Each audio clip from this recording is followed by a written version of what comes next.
哋，你問我都冇用㗎，我都唔知，你放我出去啦好唔好啊？歡迎嚟到女人街，呢度你哋唔見咗嘅真心，靚樣，甚至係你女朋友嘅溫柔，都可以通通揾得返。阿樂 Candy， 女人街。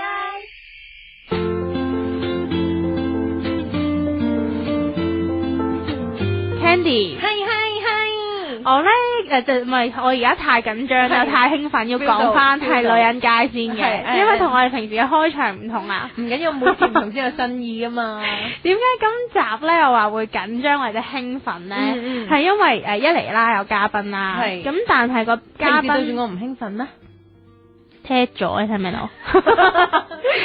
繼續個嘉賓咧令我興奮，唔係淨係男性嘅。雖然大家都知咧，我阿樂係好中意男嘉賓上嚟嘅，即係隻眼發晒光，因為平時對住 Candy 就太 dry 啦，係啦，就要攞翻啲男人嚟滋潤下你。係啦，咁今集咧我哋個嘉賓咧係女性啦，首先，第二咧個樣貌協會嚟講咧，應該係評分都係屬A 級或以上嘅，係啦。咁但係咧頭先我哋咪後就 B 巴 B 巴三個女人一個佢講咗一大輪噶啦，已經做咗一次節目噶啦，係，而家再做一次，係啊，因為大家嚟到女人街，一開咪咧我就要話點解我興奮咧，就係頭先咪後咧我哋嘅嘉賓同我哋講話好興奮，第一次咧接受女子主持訪問，係，跟住就話有一個名咧佢真係好唔中意人哋叫嘅，我就偏偏開咪想叫佢睇佢咩反應。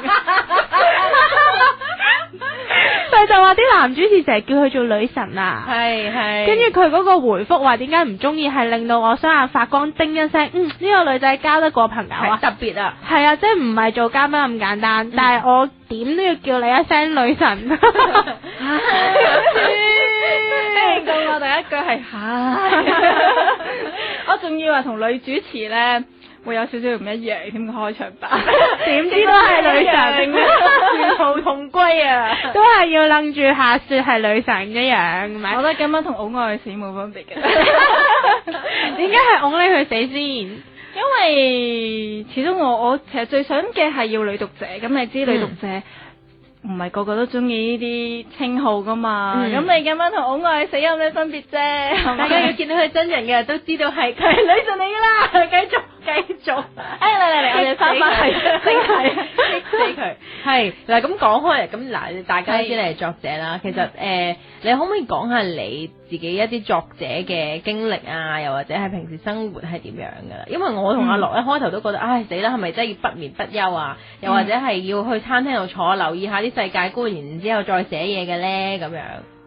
我自己就唔會嘅，因為我個人習慣我中意喺屋企寫嘢多啲，係啦。咁但係當然你唔可以話成日我喺屋企啦，你都要周圍行下，可以睇下呢個世界，或例如可能你喺地鐵度，你都可以諗到啲故仔去分享嘅。係啦。咁所以我覺得係旅行係一個幾好嘅方法嚟嘅。你會唔會成日都去旅行啊？成日都去旅行，係一有錢就去旅行，去完旅行翻嚟就好窮。好似我哋都係，我哋一有錢就去旅行，係嘅。不過我哋冇，可能我哋始終不足咧，冇作者鍛鍊咁多。有陣時咧，我成日都攞住本簿去旅行咧，今次咧一定咧要增廣見聞去寫啲嘢，結果係寫唔出嘢嘅。見咗白色嘅本簿，係新嘅一樣。其實我去旅行嘅時候都未必會咁樣寫嘢嘅喎，因為我純粹會可能行路嘅時候突然之間諗起啲嘢，我成日會將個 prompt 畫低嘅啫，其他嘢翻到香港先。但係你會用中意用紙筆默寫啊，定係打出嚟電腦？咁你就周圍帶住電腦？唔係，都係電話啊，睇電話，因為輕便啊嘛。你擺本簿你都係空間嚟噶嘛。我旅行中意孭背囊嘅，咁你起碼慳得幾多位就幾多位咯。因為之前咧我睇嗰啲報道咧，有啲人咧就話我要記住個靈感，有時可能瞓下覺，突然間凌晨2點鐘，跟住咧所以我台頭咧就會有一沓紙咁寫完之後咧，我就會抌落床尾嗰度，咁就等自己第二朝起身執翻見到，跟住我又可以瞓覺啦。幾得意喎呢種方式，係嘛？可以試下喎又。可能我自己嘅習慣咧就係用電話嘅，因為比較方便。我都試過係可能係失眠啦，哇2點幾3點幾都瞓唔着，點算咧？當我就嚟瞌着嘅時候，諗住太好啦，點知叮一聲有靈感，死啦！你有冇理由唔寫噶嘛？寫咗又繼續失眠啦。但係有冇話通常有靈感嘅時期喺邊個時刻？其實冇嘅，生活上無時無刻都會有啲嘢係令到你突然之間諗起一啲嘢嘅。係啦，所以又冇話邊一個時刻。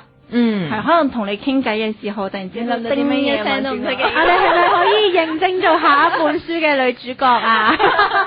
唔得，你唔可以咁樣嘅，唔可以咁樣嘅，唔可以用 Airtime 嚟拉攏自己嘅。之後就係揾我啦咁樣咯。點解咧？我會覺得一開場點都係要叫翻夏雪係女神咧，係因為因為我想你講翻個反應俾聽眾聽啊，即係俾聽眾知道咧，其實夏雪就算人哋冠以女神呢個稱號咧，但佢都係好真實啊！即係佢第一句就蟹，有冇嘉賓開麥第一下唔係 hello 係蟹嘅聲。hello，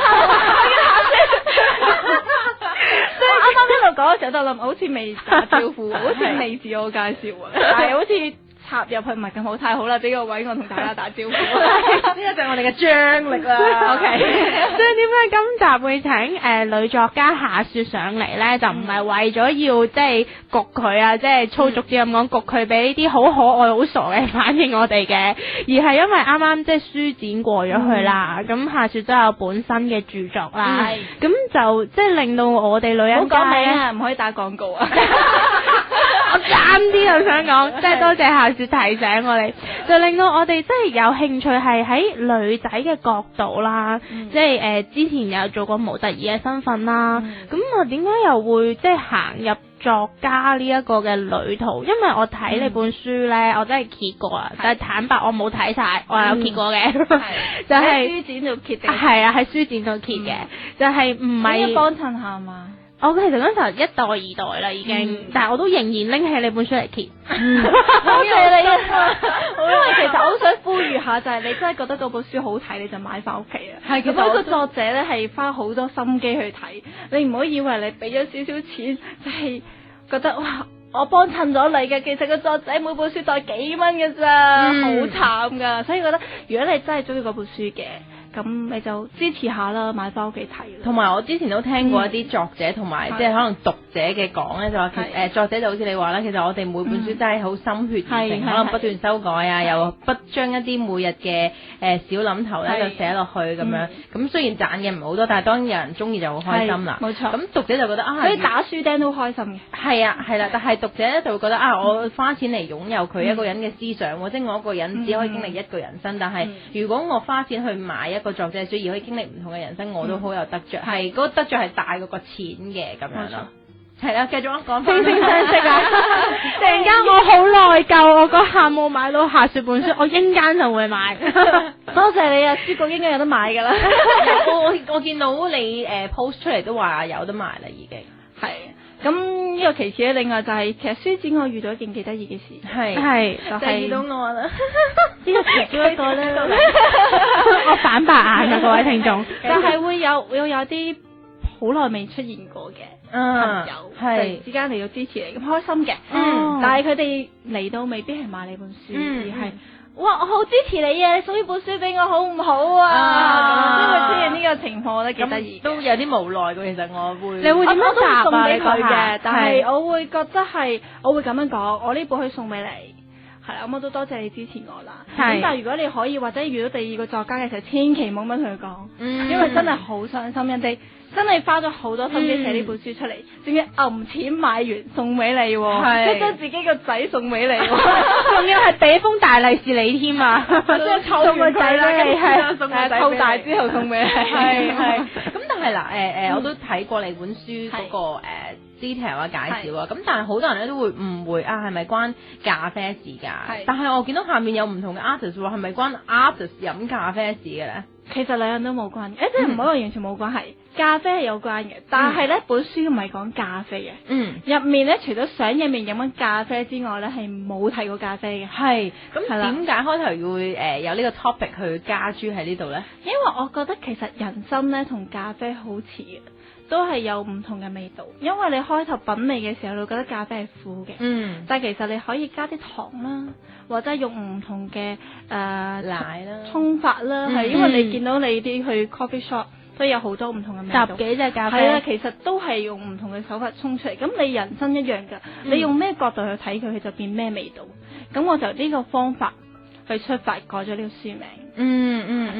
所以咧點解我會話死都要講翻多一次，最後一次啦！我應承你，女神咧就因為我揭嗰本書啦，講翻我書完嗰時候兩手都係嘅，係啦，但我仍然揭，我一陣間就會買低個地下，我驚俾人拎走咗。跟住我就見到咧係密密麻麻都係字嚟㗎，即係萬字，係啦，即係唔係嗰啲咩插畫加一兩句字啊，又唔係嗰啲咩相集啊，係啦，我啱啱就想講而家好多女作家咧，可能佢都會興擺自己啲相啦，有啲相集再寫幾句就係作家啦咁樣。呢個可能係市場需要嚟嘅，因為始終而家個風氣咧，就好多人唔係好中意睇文字啊，中意睇圖。可能佢哋就覺得咁樣讀者會更加容易吸收閱讀，所以就用呢個方法。咁因為我自己係個好中意文字嘅人，所以我覺得係希望以文字為主。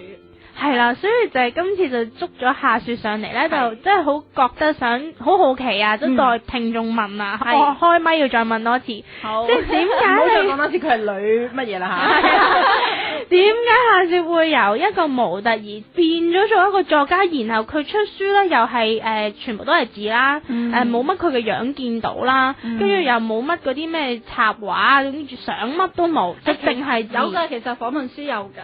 喺訪問嘉賓入面，我哋有咗合照嘅。係，多謝晒咁樣啦。即係啲人都會覺得如果你出書會唔會淨係得你嘅單樣咧？咁但係你就其實主要係嘉賓嘅，即係可能我哋會有一張或者兩張嘅合照，因為出版社覺得始終你唔係記者，你總要出啲樣話俾人聽你係真係做緊訪問，係所以先會有相喺度嘅，係啦。係咁點解會由模特兒轉咗去作家咧？其實咧就要追溯翻有一次。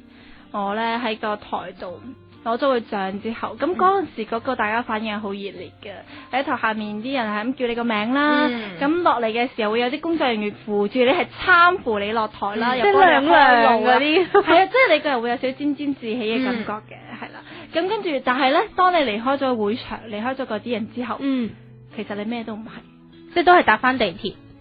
都係排翻麥當當買嗰個漢堡包，都係有人撞你。係啊，唔係我有錢，係因為嗰次其實我好唔舒服。係啦，咁我就係啦搭的士嘅。咁但係我覺得個落差感好大嘅，即係我就開始諗究竟其實嗰個係咪一個真實嘅世界咧？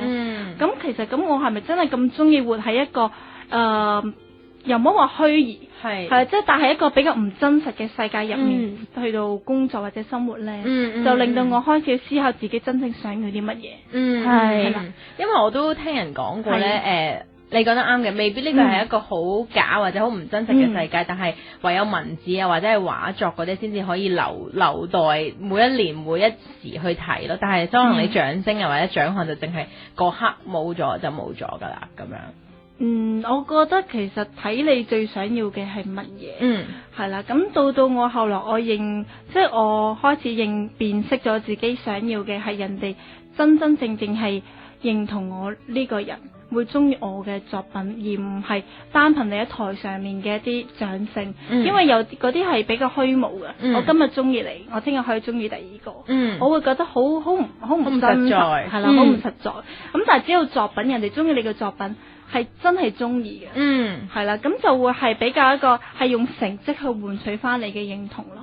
但係你係嗰一刻發覺，哎呀，我唔中意模特兒呢一個比較虛幻嘅世界，我想跳翻出嚟，咁可以有各行各業㗎。譬如我哋好踏實做 DJ 都唔出樣啦，冇乜人知我哋叫咩樣啦。可能你做空姐咁可以環遊世界，又中意去旅行，點解要做作家？我又聽講作家就真係唔係好揾到錢嘅啫。其實真係揾唔到錢。咁點解會做寫嘢呢行業咧？其實每個人咧細個夢想唔會只有一個。咁我細個嘅時候，除咗係好好奇娛樂圈呢一個行業，都有諗過做寫嘢。咁係因為源於我讀書嘅時候啦。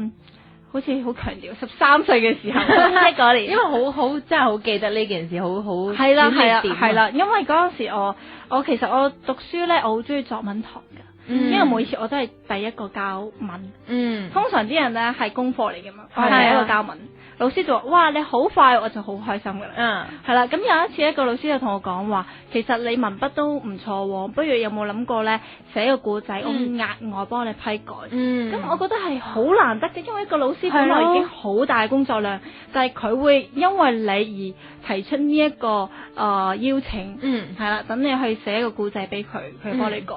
咁我覺得原來我都唔係一無是處嘅，由嗰刻我覺得原來自己都係有個優點喺度。係啊，嗰個幻想到我係你會覺得好感動加好有成功感啊！係啦，即係老師用佢嗰啲僅餘私人時間再幫我批改我嘅小說，同埋嗰陣時都係13歲小梨子，好後生咧，跟住有啲人咁樣上啫，我都覺得好開心。係啊，所以我印象好深刻㗎。咁我另外其中一個夢想入邊係我想做一個未來係想做一個作家。當然唔係講緊係好快啦。咁因為我覺得成日覺得作家係要有10幾20年嘅經驗，係啦，有一定嘅地位，有一定嘅人哋認同啦，先至可以被稱為作家。咁你而家會點樣稱呼你自己？作者啦，係啊，作者啦。同埋某程度上，我覺得作家啦，係要一定嘅人生經歷，或者係寫啲勵志嘅東西嘅時候。或者我覺得係大眾嘅認同啦，即係有啲人可能係未必係出過好多作品嘅，但係佢一本書出嚟，人哋已經覺得佢寫得好好。我覺得咁佢都可以值得孭得起呢一個稱號啦。係啦，所以係大眾對你嘅認同感會係多於一切。好啦，咁我哋可以改口叫女神變咗做作者，記住係作者又未係作家嘅下說。下一節翻嚟呢，我哋再同作者嘅下說呢繼續傾落去。604啦，咁快已經好搞笑啊！真係你知咩搞笑？唔係真係好快咯，我即係雖然平時訪問都快，但係今次係真係完全係喳喳聲落去。我自己都幾中意去分享自己嘢嘅，同埋你好真實，即係其實就算一啲唔係有咩名人，即係我哋有時會叫啲譬如男性上嚟分享佢嘅愛情觀，佢都會窒住，就係佢哋喺度諗我應該點講咧？咁你就好做，你嘅諗法係點樣嚟分享出嚟？係啊，即係唔會好，唔需要俾咁多包袱俾自己。係，所以特登點都要嗌你女神，我哋想要你嗰個反應咁啊，俾人哋知道其實你唔係我都係直接表達出嚟我嗰個反應。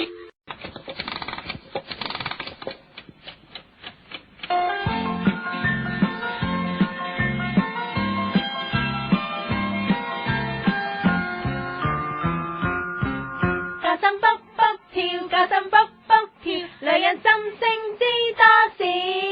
內裏多巧妙，道理真的妙，夠鐘開咪有事了。女人街話自在，女人心聲知多少？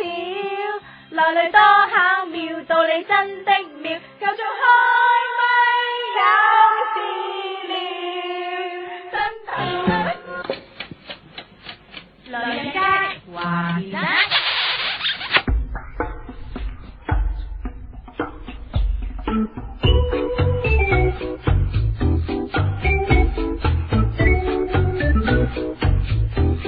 我哋頭先嗰首歌呢，咪後呢又講咗一樣呢，我覺得真係女神唔會講出口嘅嘢啊，所以我從此以後搣啦嗱，下說係一個作者嚟噶。點解咁講呢？佢喺咪後呢，我哋就八卦啦。咁始終即係好多人呢都問我哋，喂，其實 DJ 呢行係點㗎？我都好好奇，就等於我哋都好好奇，喂，作者係點㗎？即係都話好辛酸啊，唔係好揾到錢啊，但係有好多人呢，有呢個夢想，想行上作者呢條路。咁究竟有咩吸引之處？即係除咗可以影響好多人啊，發放一啲自己正能量啊思想俾人哋之外呢，咁你都要生活，都要食飯嘅，都要糊口啊嘛。咁我就八卦下說，喂，咁其實你平時作家呢條路，生活上啊有啲咩問題，其實你要面對嘅呢？我覺得最大嘅問題係拖稿嘅問題。咁即係拖糧啊，係嘛？冇錯。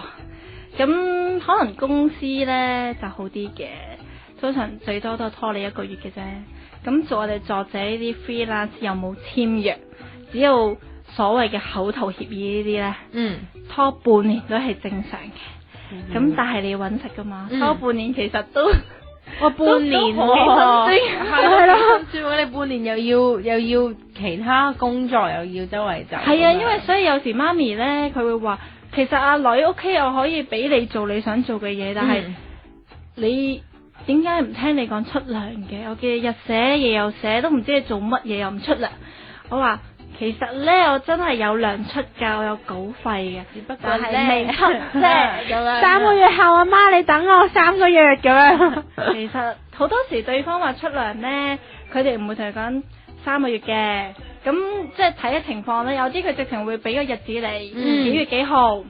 跟住好啦，到嗰日未收到喎，咁你咪好客氣咁話，唔好意思，我未收到啊，咪過錯數或者係漏咗咧。係啊，通常都係咁講。即係你要客氣啲啊嘛，唔好俾對方覺得哇你又追我咁樣係啦。咁即係你需要做作者，人情世故都要識嘅。所以作者唔係堅離地㗎，好着地 OK。係咁跟住然之後，但係佢會再俾多個日子你咯，即係係啊，今次過唔到啊，1個禮拜後嘅幾點，都係冇。我試過係最後係呢一個咧，就追咗3個月嘅。哇！追咗幾多次啊？中間都有20幾次，呢度我好唔好？係咯，其實好氣餒，你係我覺得爭咁樣爭呢一個去到一個位咧，好似自己錯咁樣，你明白？追到自己都覺得自己煩，但係我應得㗎。我又嚟追稿費啦，唔好意思，真係好對唔住，我又打擾你，真係有咁嘅感覺。係啦，咁亦都試過係拖稿拖半年嘅。係啦，甚至乎試過同我講話，你知唔知呢行嘅規矩係咩啊？3個月後先出糧，因為你追我稿，即係都試過咁樣。都碰過好多釘。但係點解呢行嘅行規係咁樣呢？即係我哋係外行人啊，我真係想知究竟裏邊發生咩事？點解要3個月嘅？其實我都唔知。唔係，其實佢係咪真係經過好多個媒介，要一個媒介俾錢一個媒介，跟住佢有啦，先至再可以俾另一個媒介咁樣啊？有啲公司可能係咁樣，但係我覺得係睇人嘅。如果你有地位嘅，有知名度嘅，應該比較快出嘅。就俾啦，可能又未至於第2日，但係都會快啲嘅，效率會高啲。OK。我覺得應該人係有關係嘅。係啦，即係你人微言輕啦，人哋梗係企咗啲有地位嘅先啦。咁呢個我都明嘅，咁但係即係明白即係我了解我呢啲諒解我呢啲小作者都要生活嘅。係啦，特別我呢啲全職其實都要食飯㗎，係啦，我每個月使1000蚊嘅咋，唔俾家用都其實我有俾家用㗎嚇，即係我俾完家用，我每個月都係使1000蚊，所以我日日食屋企啊。即係阿媽就問你點解阿女唔見你出糧？唔係因為其實係。我覺得其實我俾嗰啲都唔叫家用啦，又喺屋企食，其實伙食費嚟嘅啫，係就係因為冇唔出稿費，咁我唯有嘢喺屋企食啊，所以大家就體諒下我，準時啲出，等我可以出街食下飯都。唔係唔好叫佢送書啊，自己買啊。係啊，每本書我賺幾蚊嘅咋，5蚊都冇。買支水都冇咗啊！而家可能我哋香港人連水都要買嚟飲噶嘛，係咪先？即係連一支水都冇得飲嘅時候，就好慘啊！飲咖啡啦，咁就咁所以即係作者，我哋聽落個名好似哇好夢幻啊！即係其實有好多現實嘅即係課題啊，係啊都要面對。即使我成日喺度即係傳遞嘅信息啦，希望大家可以勇於追夢嘅同時，我都會希望大家都會留意翻自己嘅經濟狀況嘅，即係都唔可以話好自私地抌開一切嘅包袱，例如可能你要養屋企嘅，咁我覺得你可能要犧牲少少辛苦啲，同時要自己有份正職，跟住兼職寫作。但係你講到金錢觀呢個話題咧，而家好多女仔就哎呀，我等個男朋友養，佢第時咧嗱咁樣做咗經理之後又有車啦，咁我就可以唔知翻工佢又車我啦，咁我就可以做少奶奶咯。所以其實俾人拖稿費我都冇緊要㗎，我自己一個月有1000蚊，但係我男朋友俾1萬蚊我。你係咪呢啲唔使食俾錢食飯啊？係啊，嚇出街一定要你俾咯，唔係唔俾係嘛？咁樣嗰啲，你係邊一種 type 嘅愛情觀咧？我係屬於係大家開心，即係中意咪一齊咯，開心咪一齊，唔開心咪唔一齊咯。我覺得只要一個女人係有賺錢嘅能力嘅話，咁只要你唔好將太多期望寄於對方嘅身上，其實一段關係可以好簡單、好純粹嘅。因為我哋成日有啲姊妹朋友話，唉死啦，都唔知結唔結婚好，又未買樓啦，跟住然之後咁第時如果生咗仔又要用好多錢喎，咁但係而家個老公咧，唔係即係未來老公啦嚇，咁啊未升職喎，咁點算咧？結唔結婚好咧？咁好多人會因為金錢咧而去考慮結唔結婚，其中一個最重要嘅因素啊。係啊，所以我哋之前女人街都有講過，咁究竟即係女生嘅愛情又應該點樣去處理咧？我可以分享下，好多人問過㗎，我嘅擇偶條件其實我一直冇去特別講，因為其實好簡單嘅，我覺得係有 feel 埋一齊咯，即係唔需要話俾太多嘅條件，或者係要靚仔啊，要有錢啊，有車有樓，因為我覺得如果想結婚，其實簽張紙好方便嘅啫，唔需要一定擺酒嘅。即係如果對方即係男家唔可以唔擺酒，我仲開心添，因為唔使煩咁多嘢。我係好怕煩嗰啲人嚟，亦都唔好叫我換衫，唔好叫我不停好似 fashion show 咁樣換衫，我覺得好辛苦。係，我覺得其實只要你係即係中意對方嘅，咁真係想結婚嘅，咁咪簽張紙咯，係啦，同埋唔結婚都冇問題嘅，因為其實我覺得係好多時點解啲女人係要結婚咧？安全感啊嘛，係啦，佢就會覺得係啦，30歲啦，仲未結婚，我咪賣剩姐，跟住我自己價值越嚟越低啦。咁你如果一句唔該，你有第三者劈低我嘅，咁我最好嘅青春呢5-6年俾晒你啦。結咗婚唔會有第三者，結咗婚都可以離婚啦。係，所以其實係當然我唔係話支持不婚，係啦，咁我覺得可以結婚。當然啦，你每次拍拖都係以結婚嚟做大前提去交往嘅。係啦，即係但係女人就唔好將結婚放得咁大，就話拍拖一定要結婚，因為拍拖其實係一個了解階段嚟嘅啫。咁你可以覺得對方唔適合嘅同時，對方都可以覺得唔適合噶嘛。咁同埋就係你結婚亦都唔係一定要好多錢，你唔一定要買樓，咁租樓都得嘅。係啦，咁即係睇餸食飯咯。即係如果你有咁嘅經濟能力，咁固然好啦。如果冇嘅話，其實可以以一個更加舒服嘅方式去相處，同埋繼續咁樣去一齊生活咯。但係呢，即係好多女人佢會有一個糾結，就係安全感呢3個字。咁喺下說角度，呢3個字啊，即係嚟安全感係對你嚟講係乜啦？喺邊度得到呢？即係如果你話好 carefree，我又唔使夢幻婚禮，我又唔使要有樓，簽個紙就好容易結婚，大家都知嘅。咁但係點解我話覺得咁樣係唔開心呢？我又想做好多嘢喎，咁我究竟嫁唔嫁呢個男人好呢？我覺得係其實啲大部分覺得冇安全感嘅女人呢，都係冇一個好強嘅賺錢能力嘅女人，佢會將自己未來咁多年嘅經濟付於另一半身上，佢先至會咁強調安全感嘅啫。其實只要你有賺錢嘅能力嘅話，你就唔會去強調呢樣嘢，因為你自己已經好有安全感啦。你想要買啲咩可以自己去買，你都係保障咗自己。我已經係有錢交租啊，即係其實你唔需要擔心呢啲嘢嘅時候，你個人就會好有安全感噶啦。同埋我覺得某程度上咧，佢哋安全感係基於人哋嘅認同，即係譬如我男朋友買咗花俾我，買咗戒指俾我，我就要 po 上去，咁多啲 like 我咪多啲認同咯，多啲安全感咯咁樣。但我調翻轉咧，之前同夏雪傾，佢係真係好着地嘅，我真係憑感覺，我唔使你哋 like 唔 like，唔使你哋認同，我覺得咁樣 OK 就去啦，會大家都舒服啲。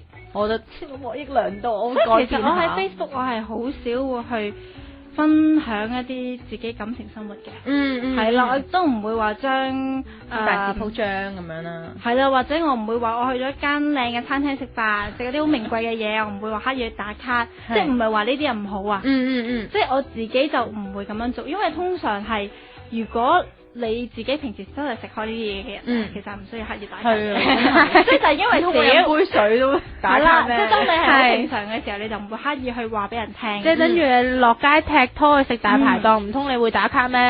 就因為好平常啊。係啊，即係其實呢個就係建基於你個人嗰種價值觀嘅問題啦。係啦，咁咁當然有啲人係可能覺得咁樣會開心，我覺得都 OK 嘅。嗯有啲人中意分享，可能佢嘅心態係我想分享啲靚嘅嘢俾大家，咁都可以嘅，冇問題嘅。係啦。咁你自己你話喺拍拖之中會不斷咁了解再諗結唔結婚啦。咁喺你心目中了解到一個點樣嘅程度，你先覺得啊呢個人可以付託終身啊，可以簽嗰張紙啦咁樣咧？其實我覺得係兩個人嘅共識更加重要，即係除咗了解，因為有啲人可能拍拖10年，佢都可以分開，跟住就會可能係，究竟佢哋係咪唔了解呢？又未必噶。變咗好似屋企人噶啦，好多嗰啲狀態已經，但係就會話但係又唔覺得需要結婚喎，咁就分開，大家變翻單身又好開心喎，即係我都聽過呢一啲嘅情侶會發展到。所以其實我係唔介意閃婚㗎，即係可能拍拖，即係大家覺得一齊好舒服喎，想結婚喎，我係 OK 嘅。咁你會唔會需要個男仔要 official 求婚？即係而家係2部曲㗎嘛，求婚一定要有花啦，一定要有戒指啦，同埋要貴，仲要大龍鳳。我覺得係你可能突然之間同我行下街，經過婚姻註冊處，帶我入去，即直登記都 OK。即係當然大前提係我已經將你係當咗做未來嘅結婚對象。咁你隨時喺行街嘅時候帶我去登記，我都 OK 㗎。哇，好浪漫啊！係啊，我都覺得係，因為有時候咧。結婚係一種衝動嚟嘅，我都覺得係啊。當你諗得太多嘅時候，你就覺得其實唔使結婚啦，同而家一樣啫嘛。所以我覺得其實冇乜所謂，唔需要話一定要去做好多嘢啊，大肆鋪張要搞一個大龍鳳去求婚啊。即係你做呢樣嘢，我當然開心啦，但係我覺得唔係必然要有呢樣嘢先話我先可以應承你咯。係。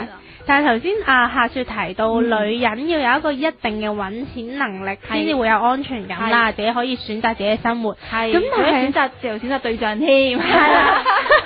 但係你又會點睇？即係而家有啲人會將揾到錢嘅女人呢，就冠名做女強人，就好難接近佢啊！哎呀，佢有車有樓啦，有埋隻狗，咁佢整乜嘢需要我呢個男朋友呢？跟住即係可能啲男人會覺得，哎呀，會唔會佢係大女人主義啊？攀唔起啊？係啦，咁樣。我覺得係好睇嗰個女人傳遞出嚟嘅信息嘅。有啲可能係為咗保護自己，所以就會個外表睇出嚟好強勢。係啦，其實只要如果佢感覺，即係佢肯減低少少佢嘅防衛心咧，其實我覺得係好受歡迎嘅。愛神之箭嘅女人其實係好有魅力㗎，就等於工作中專注嘅男人係好有魅力。冇錯，好欣賞專注工作嘅男人。即係你賺幾多錢唔緊要，但係你做嘢嘅時候要好認真。所以我都好中意睇啲水喉工修理水喉啊，因為佢哋好專注，同埋啲肉販好專注咁樣斬嗰啲嘢。咁最近有好多流行小鮮肉，係啊，台灣都好多啊。我知道有啲咧係因為 hit 起呢樣嘢咧，係有啲轉行 model 公司特登安排佢去做呢樣嘢，跟住刻意去偷拍擺上網嚟做宣傳，就捧起咗嗰個 model 啦。係啦，其實未必所有都真係佢真係賣豬肉啊，或者真係送貨員啊，係有啲係 marketing 嘅嘢。我哋嘅童話開始幻滅緊啦。唔係，但係我真係咧，我工作附近呢一個斬叉燒嘅男仔係幾靚仔㗎喎。係啊，出奇嘅，咁每個家庭都會有啲可能靚仔㗎嘛。唔係，冇錯。同埋唔代表斬豬肉賣豬肉嘅生個仔唔靚仔㗎嘛。咁所以其實咁樣聽落，夏雪嘅擇偶要求真係好簡單，即係開心夾得嚟，咁就冇㗎啦。其實冇錯，即係年齡啊、樣貌啊，冇所謂。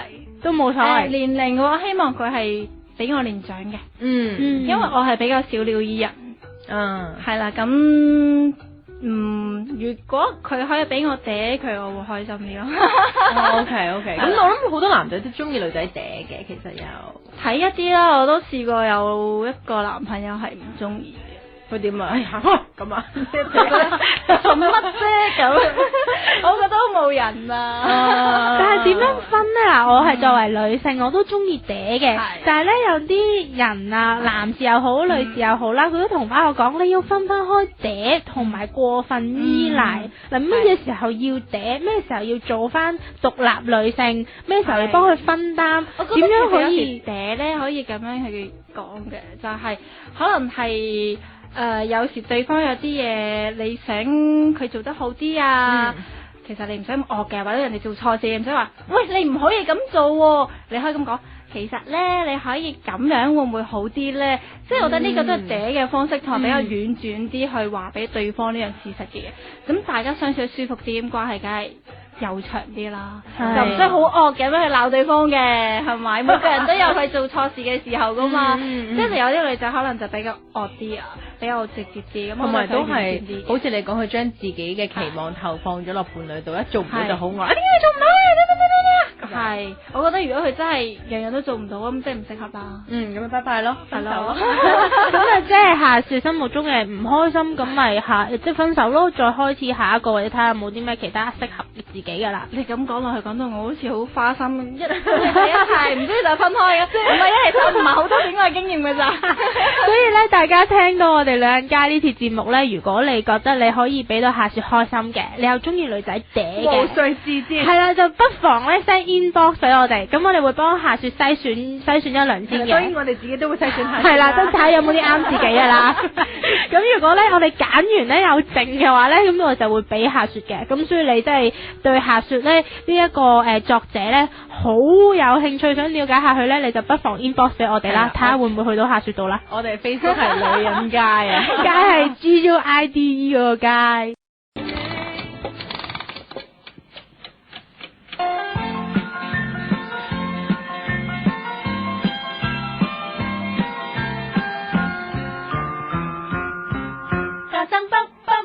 加深卜卜跳，女人心聲知多少？來來多巧妙，道理真的妙，夠鐘開咪有事了。女人街話自在，女人心聲知多少？來來多巧妙，道理真的妙，夠鐘開咪有事了。真的女人街話自在。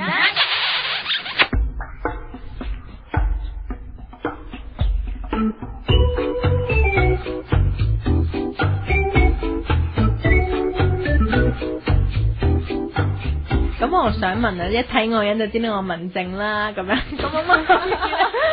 淨係話如果我成日留喺屋企咧，你唔出去見下啲人，又或者係同我男朋友出去，咁你點你嘅人生點樣啊？你就快30歲噶啦，仲唔結婚咁點算？係你就快就夏雪唔係，都好代入啊！先入咗去啦，好緊張，自己就嚟30歲嫁唔出點算？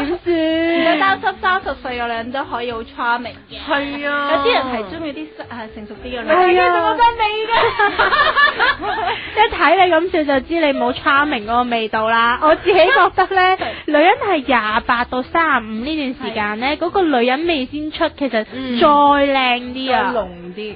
係啊，28至35。咁所以你可以再靚啲，遲多幾年就可以真係冠上女神呢個稱號啦，係嘛？因為就係女人味嗰個啦。其實我都會覺得女神係應該要係有少少女人味，好似鍾楚紅係啊，女神應該係呢一啲。係啊，唔係我趙雅芝都幾靚㗎喎，老實講。趙雅芝都唔錯。係，但係咪啱啱我想問就係你媽咪有冇咁樣餓你啊？或者你點樣去即係識啲人？因為作家我成日都覺得係咪要成日喺屋企多嘅程度，可能20小時你都喺屋企嘅咁樣。其實我係屬於一個比較宅嘅，有啲作者可能中意去 coffee shop 度寫。魏文清嗰啲唔係偽，你就係偽啊！係文清嚟，聽住你夠啊！成日代入自己係作者，你唔係啊！30歲得你一個咋，魏文清得你一個咋，人哋真係文青嚟㗎。係，但係女神就唔係我，女神都係得一個啫，但係唔係你。係 OK， 繼續。咁我自己咧中意喺屋企寫嘅，咁的確咧嗰個圈子係會細啲。咁係咪代表我就識唔到人咧？咁唔一定嘅。咁例如可能有啲讀者咧會睇完我啲文字係會 inbox 我交流嘅，咁我會睇嘅。咁如果佢大家交流上可能佢都要分享佢嘅觀點，咁我覺得大家嘅觀點好相似啦，或者佢講嘅嘢係想聽多啲嘅，係啦，想聽多啲嘅。咁有一日佢可能邀請我出去，大家飲杯咖啡，其實 OK 㗎。交流嘅心態係 OK 嘅，冇問題。即係你都唔會驚話啊，咁樣會唔會即係好似同個陌生人突然間係啦，令我諗起嗰啲ICQ 朋友，其實冇分別，即係網上朋友你未見過佢有分別㗎，佢哋認得我嘛，但係你唔認得佢，使呢個玫瑰花唔使用維他。玫瑰花。所以你每一次即係又係有試過約呢啲讀者出嚟傾偈經驗？佢哋約我嘅，我唔會約讀者。或者係佢哋邀請你。邊個係讀者咁樣嘅問題咪？即係佢哋邀請你，你有試過出去嘅？我有啲讀者好聰明嘅，有啲係博士啊，即係做緊研究啊，有啲係教授啊。嗰啲其實我係好榮幸能夠同佢出去一齊交流嘅。而家會唔會都可以繼續做好朋友，或者就一啲觀點上可以傾到偈咁？會嘅，我哋因為有時有啲可能佢唔係香港，可能外國翻嚟嘅。咁我哋可能佢嚟到之後抽時間同我見面傾下偈。咁我哋其實之後都會 keep 住喺網上都會有交流。有啲其實佢哋嘅一啲知識都會幫到我，帶到啲靈感俾我。係咯，我就係想問有冇試過啲讀者咧係有啲係佢覺得個結局唔應該係咁樣噶，呢個女主角唔應該係同呢個男主角一齊，即係佢會好提出一啲好相反故事，係啦，跟住俾翻個意見你，你會唔會嗰下動搖啊？係，定係你會點樣？可能我嘅讀者咧未算好多啊，暫時有呢個，佢哋係反而係咁樣嘅，佢哋唔敢俾太多意見。開頭嘅時候，可能我會分享下啊，我寫一個咁嘅故事，你哋可以分享下你想要呢個故事點樣發展，即係可能未必會跟佢嘅，但我都會想聽下唔同意見。佢哋唔敢俾㗎，佢話我唔想影響咗你啊，改變咗故事，我想聽完完全全係你自己創造出嚟嘅一個故仔。哦，咁樣都好 supportive，聽落去咯，即係好感動喎，其實。係啊，其實我啲讀者咧，大家都佢哋好錫我嘅，其實都真係。有冇 feel 到嗰個相信啊？我覺得即係我唔想即係左右你啊！你嘅決定我都相信你，我都會睇嘅咁樣嘅感覺咯。即係佢哋係真係睇你嘅作品，而唔係話想因為同你混熟咗之後，想去改變個故仔嘅發展啊，想參與埋一份啊，即係佢哋又唔會話有呢個諗法嘅。佢哋反而你係作者，我係讀者，我負責睇咁樣咯。係，但係調翻轉有冇啲係好忠心嘅讀者，而令到你哎呀唔好咁啦，我都本身係點㗎啦。係都有嘅，都試過有啲讀者會喺即係寫信啦，寫俾個出版社啦，咁或者係 inbox 俾我係表白都有嘅。咁我覺得其實唔淨止我一個嘅，好多嘅作者啦，好多嘅網絡名人啦，都會其他讀者都會有嘅。係啦，咁當然如果冇意思嘅，就會婉轉地去到拒絕咯。但係有冇試過有啲咧？我聽或者以前細個咧歌都有寫啦，即係就有啲追到你屋企附近等你啊，樹下面等到你瞓覺先走。係啊，有冇試過呢啲？如果喺樹下面等到我，諗去報警㗎啦，即係都幾恐怖。如果日日喺你屋企樓下棵樹度等你，佢熄燈跟住先翻屋企，我諗我會報警。又冇，應該大家其實而家好理智㗎啦，就唔會做呢啲咁嘅嘢。佢哋會試過有喺地鐵站度等咯，咁但係佢哋去嗰地鐵站係錯嘅。等唔到我嘅，咁但係我覺得如果你真係欣賞一個人咧，你會尊重佢嘅，又都會唔想騷擾佢嘅私生活。當佢如果受到呢啲壓力嘅時候，佢就寫唔到啲好嘅作品俾大家，所以大家應該都唔會咁樣做。咁我想問下，說你係中意喺一個咩環境底下寫作係最舒服、最靈感澎湃？即係我聽一啲即係歌手去做訪問話，我一定要赤腳錄音嘅，即係好多呢啲小癖好噶嘛。你有冇呢啲癖好嘅咧？我就冇嘅，我係中意好安靜咁樣喺間屋度寫，唔好有人打擾我。即係可能我嘅靈感係。可能係行街啊，去旅行嘅時候，其實已經喺嗰度咧，我已經 mark 低咗啲重點噶啦。跟然之後翻到屋企嘅時候咧，我先會將佢演變成一篇文章或者個故仔，將佢整合咁樣。係啦，其實都係喺旅途上度誕生嘅呢個故事。哦，咁所以你係喺屋企寫作多嘅，你提到。冇錯。咁你阿媽唔怪之咁擔心你啦。係啦，佢驚我弟，佢仲驚我教唔出。但係你身邊嘅朋友啊、屋企人啊，甚至乎遠啲親戚拜年啲姨媽姑姐實問，夏雪你而家做緊啲咩工啊？即係後生女咁樣，跟住之後你同佢講話作者，有冇啲人就話哇咁咪即係？我作者啊，我話從事寫嘢咯，寫下文咁咯。咁佢就問你寫咩㗎？係俾姑姐睇下。可能就係媽咪講嘅，佢話我女寫小説啊，最近出咗本書啊，即係會咁樣講。好經理人啊，我通常就唔出聲。係。即係你冇理由同人講話，我寫一本書啊，點嘅話，又唔會話好積極咁樣去宣傳自己，又唔會。係啦。咁所以其實媽咪都係好支持你即係做文字創作嘅工作。以前係唔支持嘅，但我發覺佢已經慢慢地係真係有因為我嘅少少成績啊，少少啦，開始人知道啦，而有少少開心嘅。佢有冇睇你啲書㗎？佢唔睇㗎，佢個老花睇唔到。但係通常都係咧，即係譬如做 artist 或者做歌手啲咧，佢啱啱啲唔聽㗎，唔睇㗎。因為我會諗咧，如果有睇會唔會尷尬？即係唔多唔少係你一啲觀點角度、愛情觀。我其實有啲係咯，事情少少投射喺入邊都有。係咯，咁你唔會同屋企人講嘅嘢都會寫落去。第一本書嘅時候，我最係寫媽媽嘅。係嗰時我嗰時係攞棟翻嚟，諗住送俾啲朋友。咁佢起身翻工啦，揭咗一揭，佢又打電話俾我。翻工之後，我女，我睇下你本書，你講我壞話喎。我揭到咧第一版咧就係講媽咪唔支持你喎。咁佢因為經過呢件事而支持多咗你啊？其實冇即時嘅效應嘅，佢冇正面回答我，一直期盼緊。媽咪，你睇到啦。既然我話即係我心聲話俾你聽，你唔支持我，希望得到你嘅支持，點解你唔同我表達咧？我冇表達過。但係直至最近咧喺書展我搞咗簽書會，咁咪見到好墟冚啦，好多人啊，好多記者，好多讀者。佢翻到嚟，佢係同我講話，佢係有為我叫我嗰下好感動，覺得過往嘅辛酸係值得啦，已經係值得㗎。係啊，所以我覺得父母嘅支持真係好。係啊，同埋我覺得屋企人最近嗰啲人，佢由心地讚你咧，嗰個感動同埋真實係比可能好多其他你陌生人，當然都感動都多謝嘅，但係嗰個 impact 嚟得深啊，嗰個意義嚟得重啊。因為我相信其實每一個仔女啦，某程度上做嘅嘢咧，佢嘅努力都係想係令到父母感到驕傲。所以父母嘅認同真係好重要。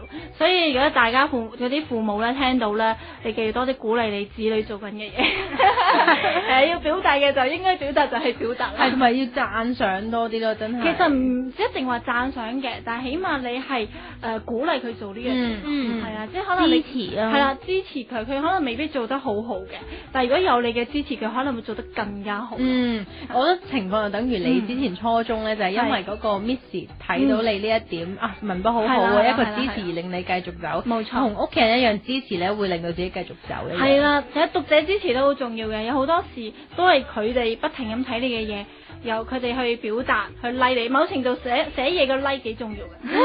係，起碼知道我讀者真係中意睇嘅，而你唔需要 like 我生活上嘅嘢嚇，但我寫嘢如果你 like 我好開心，我會覺得原來你真係中意，咁我先會有個動力 keep 住佢。係啦，即係可能當我有一日都會有軟弱嘅時候，就係見到大家支持，我會覺得為咗不負大家，不負眾望，我要繼續啦，去繼續寫落去，係啦，我哋不停冚油落去啊，係啦。咁第將來嘅寫作嘅路向有冇話我好想寫咩書，好想寫咩題材，定係已經密鑼緊鼓咁樣寫緊啊？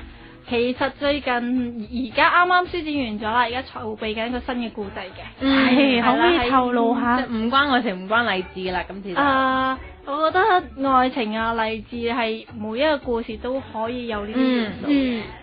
係啦，嚟緊我會想寫嘅係比較人性啲嘅，即係講人性嘅，講災難嘅。災難係啦，係小說形式嘅，係啦。OK，懸疑嘅。懸疑人性災難，我希望可以盡快寫到呢本書俾大家睇。好，我咧想插一句問啊，即係咧寫緊一啲開心故事嘅情節，就個人會開心啦。跟住寫啲唔開心啊，寫一啲懸疑啊，頭先提到寫一啲災難，你會唔會嗰刻咧，即係我幻想啲漫畫係熄晒燈，跟住之後你失縮一個，一路喺度寫到垂淚，會唔會有呢啲情緒嘅觸動㗎？我試過寫鬼故分享，我喺度寫，一路諗，死火啦！我未沖涼，我應該唔敢眯埋眼沖涼，因為你洗頭咧，眯埋眼，係啊，死啦！一陣沖涼點算咧？跟住就開住門嚟沖咯，即真係會入咗個故事嗰個情緒。我仲要嗰時我寫個肉色嘅故仔。哇！應該沖咗涼先寫，冇錯，好後悔唔好夜晚寫咯。我仲要夜晚寫，沖涼嘅時候仲要過咗12點。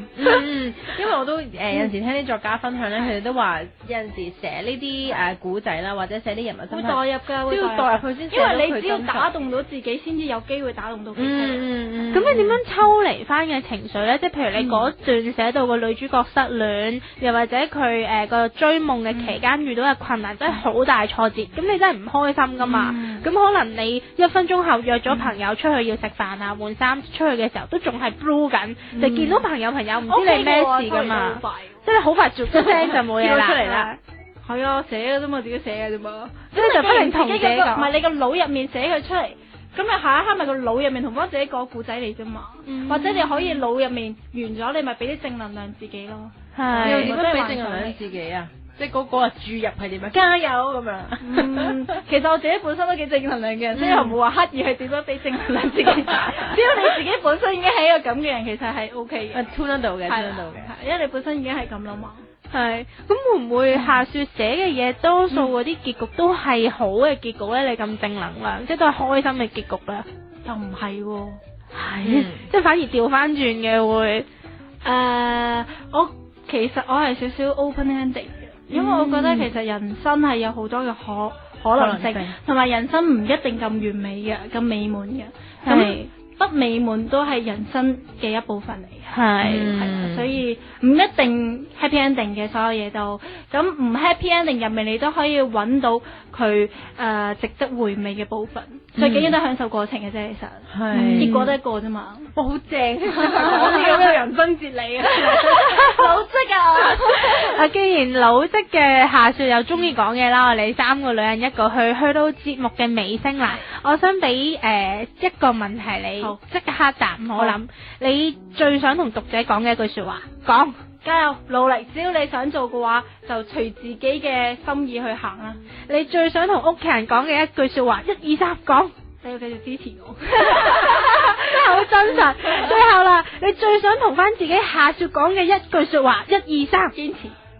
我諗呢3句說話咧，即係可以綜合咗我哋呢一個女人街咧。我要講補充少少，係真係啱啱先問㗎咋，我哋冇喺度過，好真實嘅，所以個反應係，所以即係呢3句說話就真係基於我哋真係冇問，之前冇前都冇 rehearsal 過咧，真係可以綜合呢一個女人街咧，同夏雪嘅對話，我哋都覺得好真實啊！即係包括我阿樂，即係我哋主持咧，都。我係主持嘅，幾真實，我連呢句都講埋出嚟，即係我會覺得似同朋友講嘢啊，即係對於作者啊、寫作啊一啲幻想啊、堅離地嘅諗法啊，落翻嚟，係都落翻嚟啦，同埋係都落翻嚟啦，同埋原來夏雪真係唔係女神嚟噶，係佢係一個好堅持、好不屈嘅女人，係啦，即係都真係衷心多謝夏雪今集即係上嚟我哋女人街同我哋聽眾分享，我俾個機會我同大家分享我自己，表達我自己，呢句就太客氣啦，係啦，刪咗佢，係刪咗佢，我哋之後 high tea 再繼續講啦，好，拜拜，拜拜。